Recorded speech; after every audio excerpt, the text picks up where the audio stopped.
লিকুল্লি ইমরিইন মিনহুম ইয়াওমাইযিন শা'নুন ইউগনি। সেই দিন প্রত্যেক মানুষ নিজের নফসের কথা নিয়েই ব্যস্ত থাকবে, সবাই বলবে ইয়া নাফসি ইয়া নাফসি। তবে শুধু একজন ব্যক্তি আছেন এই পুরো মহাবিশ্বে, যিনি বলবেন ইয়া উম্মতি ইয়া উম্মতি। তিনি কে?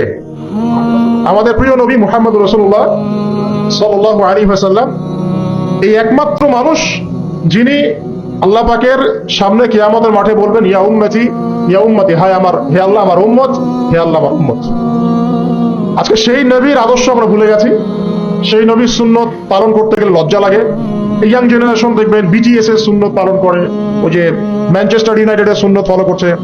হ্যাঁ, ক্রিকেট প্লেয়ার, ওই যে ফুটবল প্লেয়ার, বলিউডের নায়ক, বলিউডের নায়িকা, হলিউডের নায়ক নায়িকা, এগুলোর সুন্নত ফলো করছে। রাসূলুল্লাহ সাল্লাল্লাহু আলাইহি ওয়াসাল্লামের সুন্নাহ মতো দাড়ি রাখতে লজ্জা লাগে, তার মতো কাপড় পরতে লজ্জা লাগে, হ্যাঁ, তার আদর্শটাকে ফলো করতে লজ্জা লাগে।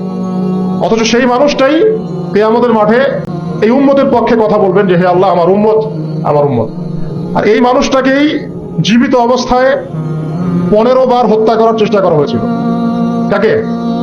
নবী মুহাম্মদ সাল্লাল্লাহু আলাইহি ওয়াসাল্লামকে। বিস্তারিত জানতে বিশ্ববিখ্যাত বই আর রাহিকুল মাখতুম এটা পড়ে দেখেন।